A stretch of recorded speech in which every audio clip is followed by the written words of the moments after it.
Régulièrement, ce vendeur de voitures électriques emmène ses clients essayer les nouveaux modèles. Il répond à leurs questions et celles qui concernent les bornes de recharge en Limousin sont parfois un peu délicates.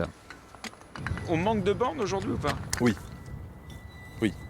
Il va nous en falloir beaucoup plus afin de pallier au marché français qui est exponentiel en électrique. Dimanche dernier, le ministre des Transports a publié la carte des bornes de recharge rapide qui équiperont le réseau routier français dans 2 ans. Aucune ne semble prévue en Limousin, ce qui a déclenché la colère de certains élus locaux. Que l'État investisse sur des domaines concédés alors que c'est du privé, quoi.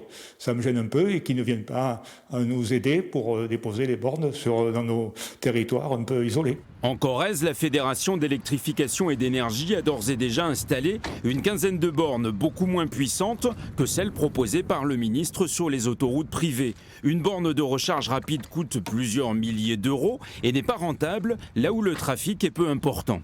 On le voit, l'exemple de Total qui va mettre une borne sur l'aire de Mastré sur l'autoroute A20, qui est non concédée.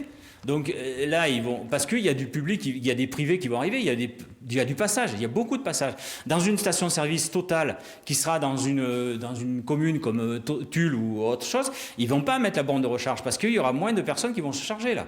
A-t-on réellement besoin de bornes de recharge rapide en Limousin? Cet utilisateur de voitures électriques relativise pour les petits trajets. Un véhicule électrique n'est pas tout à fait conçu de la même manière, on va dire, qu'un véhicule thermique. C'est-à-dire que nous, on recharge à 95% de notre temps à la maison. Donc le reste du temps, on n'a pas vraiment besoin. Le ministre des Transports assure néanmoins que l'État investira 100 millions d'euros dans les bornes de recharge rapide et qu'elles n'équiperont pas que les autoroutes concédées, il y en aura aussi sur les nationales.